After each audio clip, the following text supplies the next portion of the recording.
When we started out, the first store was called Dominic's, and owned by a guy by the name of Dominic DeParty. And we bought this store from Dominic, and Dominic gave us permission to use the name. After a couple of years, my store in Ypsilanti became probably the busiest pizzeria in the whole state of Michigan. I got a call from Dominic one day, and he said, "You can't use my name anymore." And so it was kind of a panic, and we were thinking about different names to call it. And one day a driver came in from a delivery, and he shouts out, "I got her new name, Domino's." I says, "That's great. That's a great name."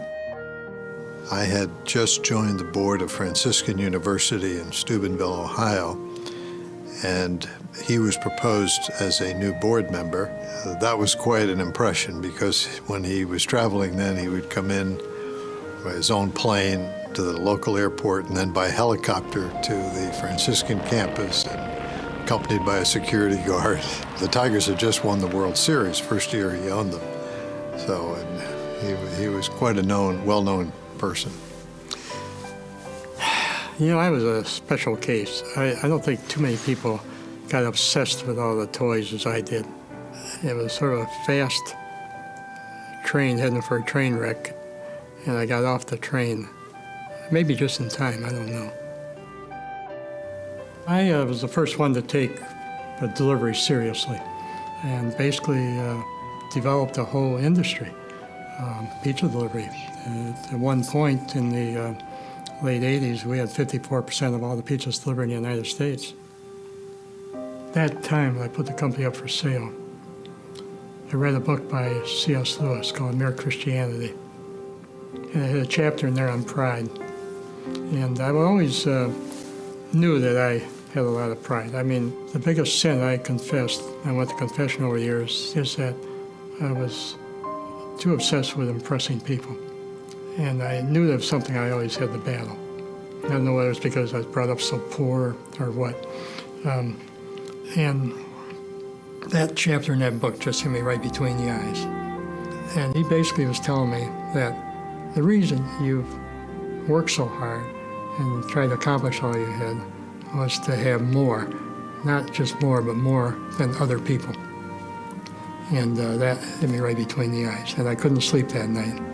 You get the understanding that he grew up in an orphanage, and that begins to become very clear in his life that not only was he at the top of his game at one point, but in his giving away his money, he basically is happy without anything.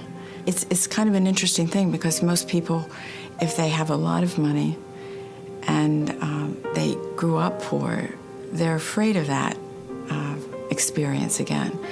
But in his case, when he had that conversion that he had, he really, really believed that the most important thing was the eternal. And it made such a difference in his life.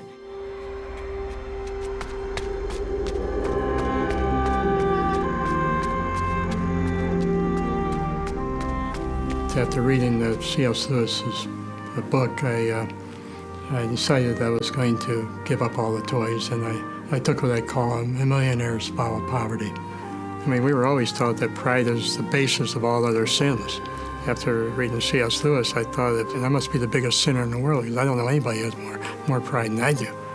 I mean, that was really a sobering thought. And it's not like I'm totally recovered from it yet. At first, it was difficult to understand exactly how deep that change in him was. But I have witnessed it now very close up over the past 10 years. And there's no doubt in my mind that it's extremely genuine. And he has an ability to give up the perquisites of wealth that I've seen few other people have.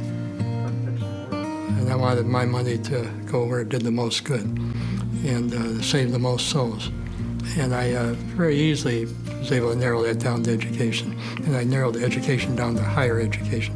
And that's why I'm doing what we're doing here. And very few people have the ability, the wherewithal to start a university. So I felt it was kind of an obligation a calling or something I had to do. A lot of people say they want to die broke, but I don't see many people putting themselves in a position where they actually are going to die broke, where they take on commitments that are going to exhaust their resources. And Tom's done that, and you look around this town, it's like he's already given away the majority, and he's fully committed, and he's put himself in an irreversible position of doing just that. And it's not because he doesn't like money or doesn't like the things that money can buy, or he's trying to give his way into heaven. Tom wants to go to heaven and bring as many people with him by using his money to build the kingdom. I didn't mention I live in a dorm, did I? My secretary calls it my cell. Tom's approach to generosity is really interesting because he sort of leads the way, but there's room for as many people who'd like to join him to participate, and there's not only room, but they're invited. That's one of the things that drew me into this, that there was room for me to participate in a really substantive way and to bring my gifts into this great vision. And I think that's one of the reasons he's attracted so many people giving their time, their treasure into this whole endeavor. And right now, my life is so right for the way God made me. I believe I'm doing exactly what God wants me to do. And I feel so privileged that He gave me the wisdom to see it.